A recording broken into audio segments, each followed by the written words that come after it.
Hello dear family ना wie geht's? इस video में हम देखेंगे इन सभी कनेक्टर्स का यूज राइटिंग और स्पीकिंग में कुछ एग्जांपल्स के साथ। जो los geht's? जी, तो सबसे पहले जॉइनिंग वर्ड्स की प्रोनाउंसिएशन देख लेते हैं। इनके मीनिंग्स आप खुद से पढ़ सकते हैं। zuerst, dann, bevor, nachdem, zuletzt।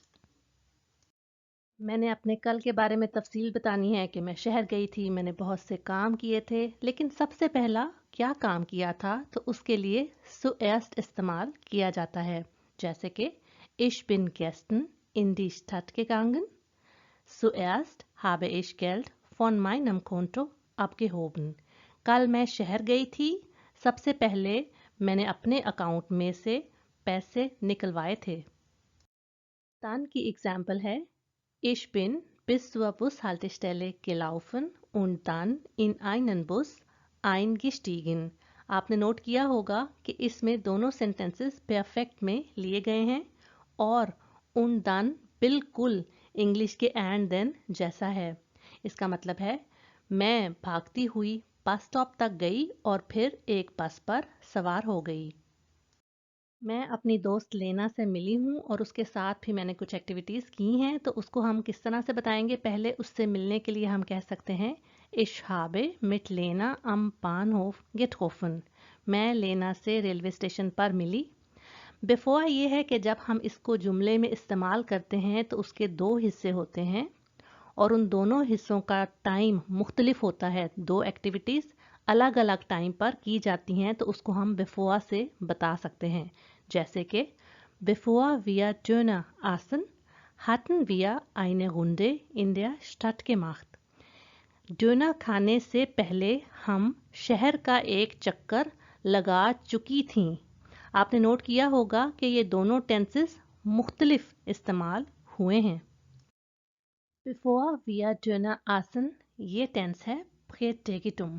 प्रेटेगिटुम कहते हैं सिंपल पास्ट टेंस को। और hatten wir eine Runde in der Stadt gemacht, ये है प्लुसकॉम्पेर्फेक्ट जो कि है पास्ट परफेक्ट टेंस। अब यहाँ पर आपको ये बताती चलूँ कि ये नेबनजात्स था और नेबनजात्स आपको पता है कि वर्ब एंड पे लगता है। अगर नेबनजात्स शुरू में आए तो कॉमा के बाद वर्ब से दूसरा जुमला स्टार्ट होता है। इसको आप सिंपली इस तरह भी लिख सकते हैं Wir hatten eine Runde in der Stadt gemacht, bevor wir Döner aßen। तो इस तरह से आप इसकी पोजीशन को चेंज करके भी लिख सकते हैं और बोल भी सकते हैं।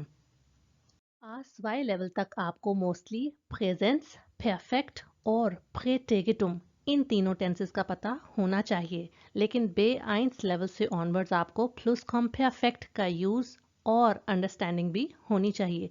लेकिन आप सोच रहे होंगे कि ये जो कनेक्टर्स हैं जो हम आज कर रहे हैं इसमें डिफरेंट टेंसेस क्यों इस्तेमाल हो रहे हैं। तो इसके पीछे रीज़न जैसे कि मैंने आपको पहले बताई कि आपने जो दो जुमले के मुख्तलिफ हिस्से थे उनमें मुख्तलिफ वक्त में की जाने वाली एक्टिविटीज़ की बात हो रही थी, तो इसलिए उनको हम सेम टेंस में नहीं लिख सकते। और दूसरी चीज़ ये है कि अब आहिस्ता आहिस्ता आपके माइंड को भी ट्रेन होना चाहिए कि आपको मुख्तलिफ टेंसेस इंडिकेट करने आने चाहिए और उनका इस्तेमाल और मीनिंग्स का भी पता होना चाहिए। इसी तरह नाह टेम का इस्तेमाल बिफोर से बिल्कुल ऑपोजिट है। बिफोर हमने इस्तेमाल किया कि किसी काम करने से पहले हमने क्या किया। नाह टेम है किसी काम करने के बाद हमने क्या काम किया। जैसे कि नाह टेम wir eingekauft hatten, bestellten wir Eis। Shopping कर चुकने के बाद हमने आइसक्रीम ऑर्डर की थी। आखिरी एक्टिविटी का बताने के लिए आप zuletzt का इस्तेमाल करते हैं। जैसे कि zuletzt sind wir ins Kino gegangen und haben einen Horrorfilm gesehen। आखिर में हम सिनेमा गए और हमने एक हॉरर फिल्म देखी। सारी एग्जाम्पल्स जो इस वीडियो में हमने की हैं ये उसकी स्टोरी का कंप्लीट वर्जन है और आप बोल्ड में देख सकते हैं उन कनेक्टिंग वर्ड्स को जो कि हमने इस वीडियो में डिस्कस किए हैं।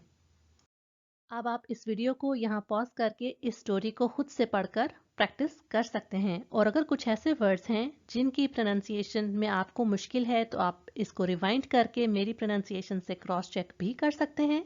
अगर आपको बिफोर और नाख टेम की और बहुत सी एग्जाम्पल्स चाहिए तो आप डिस्क्रिप्शन बॉक्स में दिया गया लिंक चेक कर सकते हैं।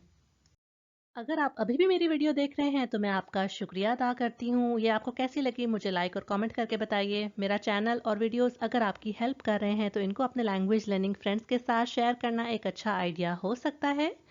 मैं मिलती हूँ आपको नेक्स्ट वीडियो में। बिस्तान।